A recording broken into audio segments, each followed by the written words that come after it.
8, 7, 6, 5, 4, 3, 2, 1.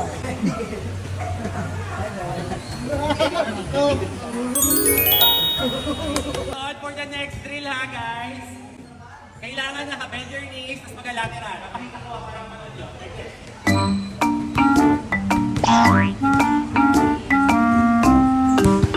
Ganyan lang, away ko ulit. Siguro. Huwag ka buling lumanan. Balik.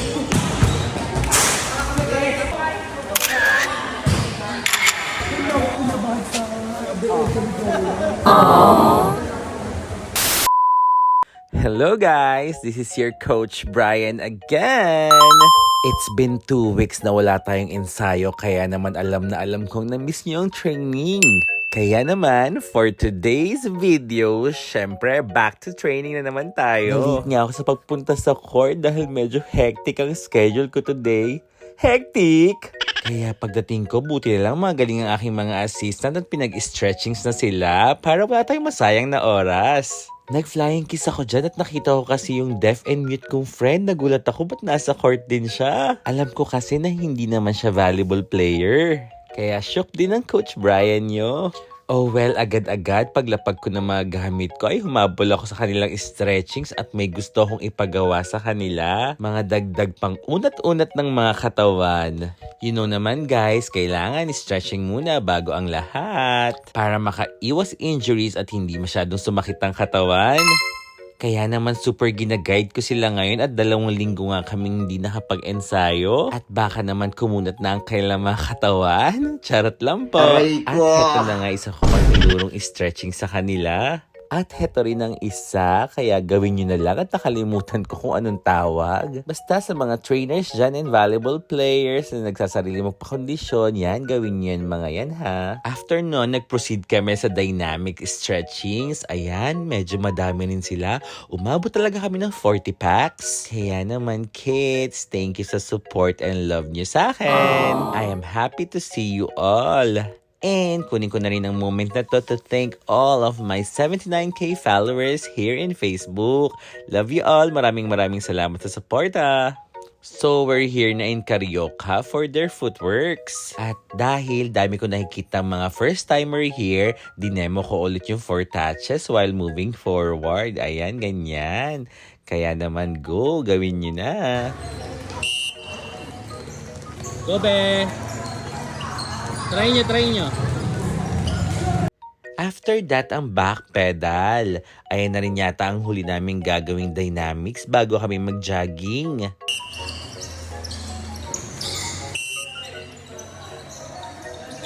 Then, ito na ang jogging time. 5 rounds ang pinagawa ko sa kanila at isang sprint. Sprints means yung mabilis na takbo. Pagkatapos nun, agad-agad inayos ko sila line by line para magawa namin ng pendulum, ang small jumps, and pogo jumps. Inuna ko na ang pendulum.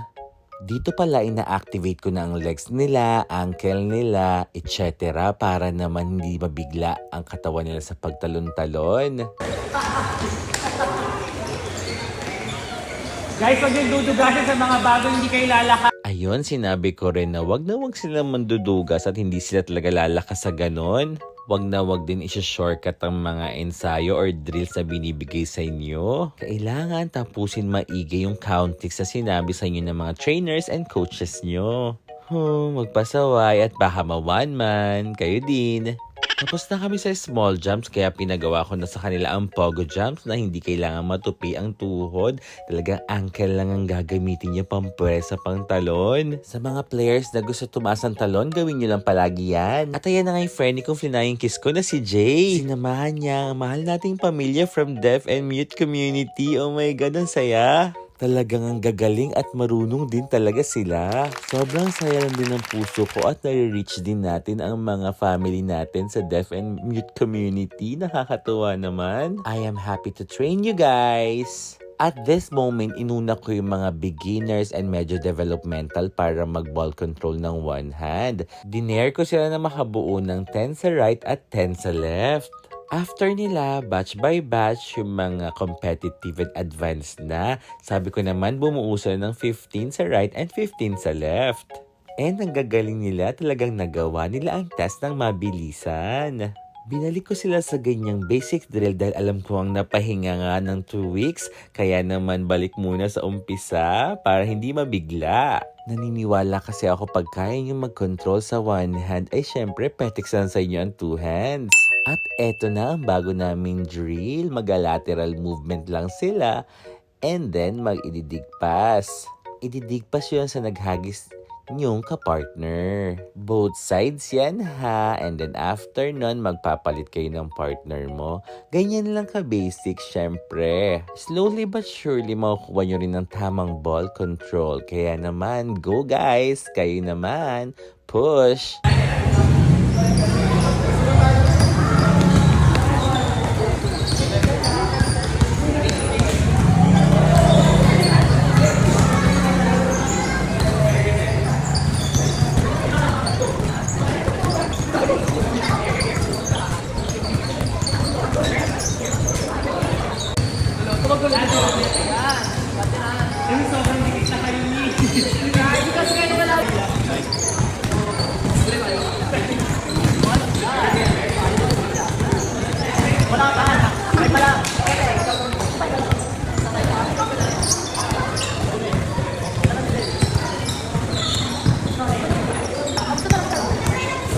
O ayan, perfect. Halos na gets naman nilang lahat ang new drill na pinagawa ko sa kanila. Kaya naman, diretso na kami sa continuous digpas. Sabi ko, form 8 per group. Diyan, mapapractice na nila ang ball control nila, footworks and speed. Kailangan kasi nila makatakbo kagad sa kabila para hindi maubusan ng magdidigpas. Lagi ko rin nire-remind na huwag gigiliran ang bola or huwag magdidigpas na nasa gilid yung kamay mo. Kailangan nasa gitna ng legs nyo. Ganon, tas i-follow through nyo. Katulad ng dinedemo ko dito, sabi ko huwag yung ganyan-ganyan. Dapat gitna, pagitan ng legs. Ayun, X talaga yung mga gilid-gilid na ganon. After ng finger toss naman, madalas ko nare-remind na huwag nilang papaikutin yung bola. Kung kaya nilang patayin nila, walang galaw para masarap paluin. And form a triangle or diamond sa noo. Ito na nga ang next namin drill na kailangan nilang lumusot sa garter at maglateral, palitan, left and right. May papalong dalawa. Ayan, ginagawa na namin. Dito I believe ay nakakasanay para bumaba sila pag didepensa. Hindi pwedeng nakatayo lang or naka-straight body ka dyan. Kailangan magda-down ka palagi. Bend your knees and stay low. Kaya naman may pag-garter kami dyan. Kaya naman, panoorin niyo muna sila. Next.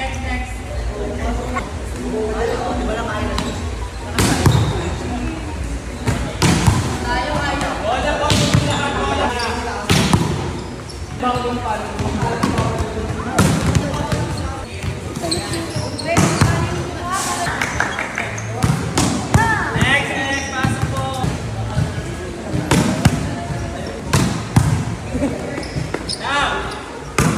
Our next eksena is to welcome all the first-timer here in my volleyball clinic. And again, that's my way of saying thank you and sobrang welcome kayo dito sa amin. Just enjoy lang every training. Syempre, medyo ipapatikim natin sa kanila ang hard na training.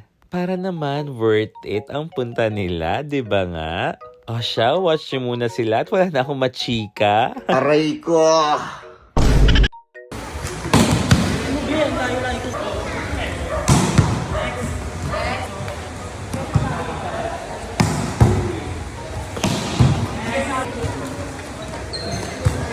Next ay tinipon ko muna sila para na maturo ko ang tamang approach sa pag-spike at mamaya-maya ay papay-spiking ko na sila sa net. Ganyan lang ako magturo ng approach lang ng 3 steps. Yung second step, kailangan mag-backswing ka na. And sa pagtalong, don't forget to arch your hands. Siyempre sa huling step ay kailangan ipitik nyo na yung paa nyo para na mataas-taas ang talon nyo at walang spiker na hindi tumatalon. Pag umangat ang bola, kailangan tapang, buo ang loob, palo kung palo. Ganun ang natutunan ko dati sa FEU. Talagang sinasabi ng coach namin ay barugin mo at hagupitin mo, walang dalawang isip.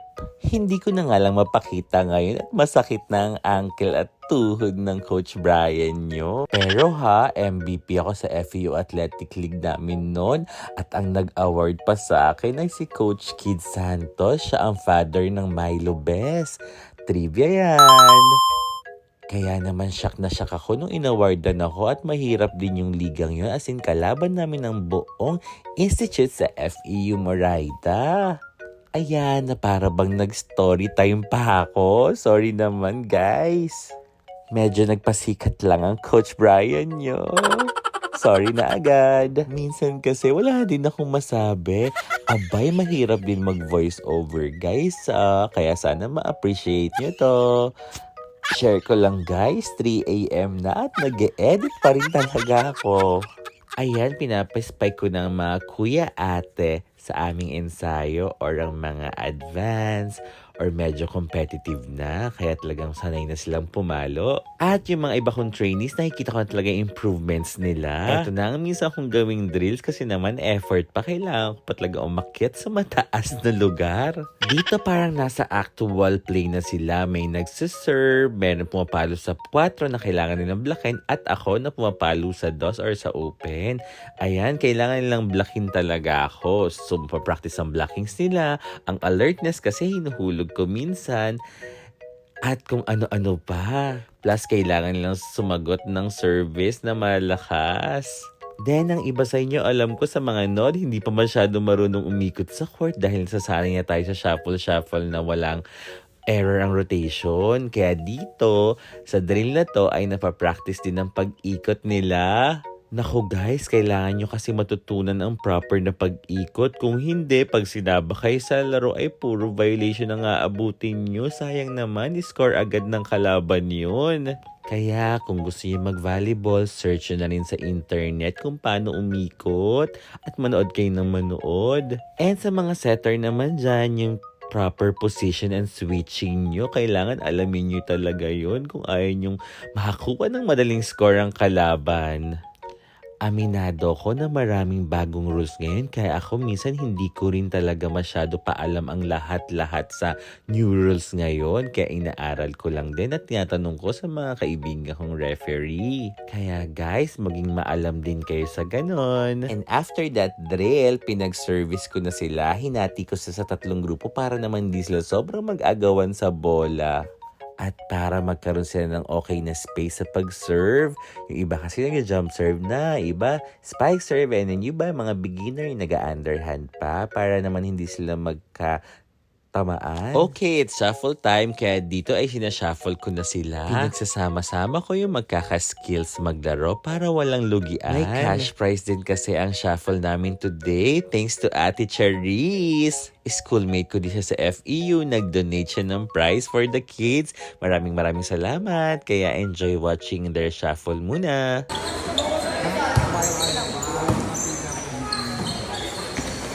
Ito, may kwento. Sabi ko maglaro sila. Ako sabi sa number mo. Nakabuo nga pala kami ng 7 teams. Then after this, ang mapapanood nyo na ay ang championship match. Good luck!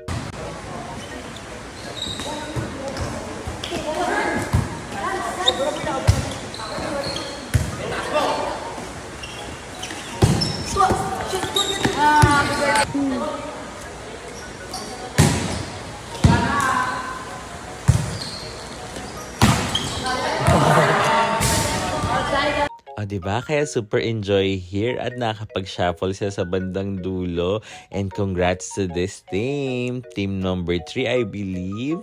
Sila ang nag-champion at nakakuha ng cash prize. Congrats, kids! Guys, pag umabot kayo dito, don't forget to like and follow. Maraming salamat po. And once again, thank you so much for this amazing people sa pagpunta sa aming training. Our families from deaf and mute community. Till here na lang po. Bye-bye. Keep safe. Love you all.